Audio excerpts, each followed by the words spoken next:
ಎಲ್ರಿಗೂ ನಮಸ್ಕಾರ. Welcome back to my YouTube channel. ಮಕ್ಕಳ ನೆಗಡಿ, ಕೆಮ್ಮು, ಕಫ ಅದಕ್ಕೆ ಸುಲಭವಾದ ಮನೆಮದ್ದನ್ನು ತಿಳಿಸ್ಕೊಡ್ತೀನಿ. ನಮ್ಮ ಇಂದಿನ ಹಿರಿಯರು ಇದೇ ಥರದ ಮನೆಮದ್ದುಗಳಿಂದ ಮಕ್ಕಳನ್ನು ಗುಣಪಡಿಸ್ತಾ ಇದ್ರು. 1 ವರ್ಷ ಮೇಲ್ಪಟ್ಟ ಯಾವ ಏಜಿನ ಮಕ್ಕಳಿಗಾದರೂ ಈ ಮನೆಮದ್ದನ್ನು ಬಳಸಬಹುದು. ಬನ್ನಿ ಈ ಮನೆಮದ್ದು ಮಾಡೋದಕ್ಕೆ ಯಾವ್ಯಾವ ಪದಾರ್ಥಗಳು ಬೇಕು ಅಂತ ತಿಳಿಸ್ಕೊಡ್ತೀನಿ. ಈ ಮನೆಮದ್ದು ಮಾಡಲು ನಮಗೆ ಮೇಯ್ನಾಗಿ ನಾಗದಾಳಿ ಸೊಪ್ಪು ಬೇಕು. ಇದನ್ನು ನೀಟಾಗಿ ತೊಳೆದು ಇಟ್ಕೊಂಡಿದ್ದೀನಿ.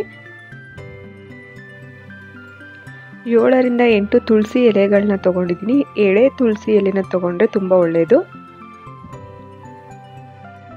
2 ವೀಳ್ಯದೆಲೆ ತೊಗೋಬೇಕಾಗತ್ತೆ. ಬನ್ನಿ ಈ ಮನೆಮದ್ದು ಕಷಾಯ ಮಾಡೋದು ಹೇಗೆ ಹೇಳ್ಕೊಡ್ತೀನಿ. ಹೀಗೆ ಅಂಗೈಯಲ್ಲಿ ಈ ಸೊಪ್ಪುಗಳನ್ನ ಹಾಕ್ಕೊಂಡು ಈ ಥರ ಮಸಿತಾ ಅದರ ರಸನ ತೊಗೋಬೇಕಾಗತ್ತೆ.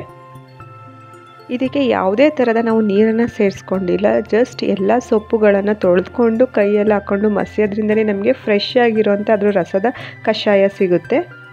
ಈ ಥರ ಅದರ ಕಷಾಯವನ್ನು ನಾವು ಕಲೆಕ್ಟ್ ಮಾಡ್ಕೋಬೇಕಾಗತ್ತೆ. ಇದೇ ಥರ ಮಾಡಿಕೊಂಡು ಅದರ ಎಲ್ಲ ಸೊಪ್ಪಿನ ರಸನ ತಗೋಬೇಕು. ವೀಳ್ಯದೆಲೆಯಲ್ಲಿ ತೊಟ್ಟುಗಳನ್ನು ತೆಗೆದು ಅದರ ರಸ ಸೇರಿಸ್ಕೋಬೇಕಾಗತ್ತೆ. ಇದೇ ಥರ ಮತ್ತೆ ಮಸ್ತು ನಾವು ರಸನ ತಗೋಬೇಕಾಗತ್ತೆ. ಈ ಥರ ಫ್ರೆಶ್ ಆಗಿರೋ ಎಲೆಗಳಿಂದ ಫ್ರೆಶ್ಶಾಗೆ ಮಾಡಿಕೊಂಡು ಮಕ್ಕಳಿಗೆ ಕೊಡಬೇಕು. ಆದಷ್ಟು ಬೆಳಿಗ್ಗೆ ಮಕ್ಕಳು ಏನೂ ತಿನ್ನದೇ ಇದ್ದಾಗ ಖಾಲಿ ಹೊಟ್ಟೆಯಲ್ಲಿ ಈ ಥರ ರಸನ ಕುಡಿಸೋದ್ರಿಂದ ಬೇಗ ಗುಣಮುಖರಾಗ್ತಾರೆ.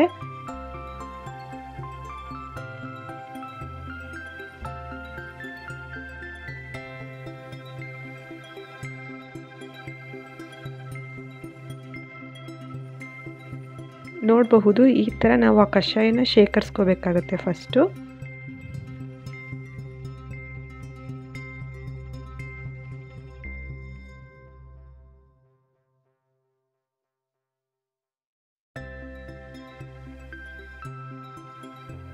ಈ ಥರ ನಾವು ಅಂಗೈಯಲ್ಲಿ ಸೊಪ್ಪುಗಳನ್ನೆಲ್ಲ ಹಾಕ್ಕೊಂಡು ಮಸ್ಕೊಂಡು ಅದರ ರಸನ ತಗೋಬೇಕಾಗತ್ತೆ.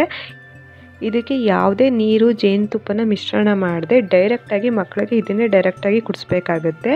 ಬೆಳಗ್ಗೆ ಖಾಲಿ ಹೊಟ್ಟೆಯಲ್ಲಿ ಕುಡಿಸಿದ್ರೆ ತುಂಬ ಒಳ್ಳೆಯದು. ಐ ಹೋಪ್ ಈ ವಿಡಿಯೋ ಎಲ್ರಿಗೂ ಹೆಲ್ಪ್ಫುಲ್ ಆಗಿದೆ ಅಂತ ಹೇಳ್ಕೊತೀನಿ. ಈ ವಿಡಿಯೋ ಇಷ್ಟ ಆಗಿದ್ದಲ್ಲಿ ಲೈಕ್ ಮಾಡಿ, ಶೇರ್ ಮಾಡಿ, ಕಮೆಂಟ್ ಮಾಡಿ ಆ್ಯಂಡ್ ಚಾನಲ್ನ ಸಬ್ಸ್ಕ್ರೈಬ್ ಮಾಡೋದನ್ನ ಮರಿಬೇಡಿ. Thank you for watching.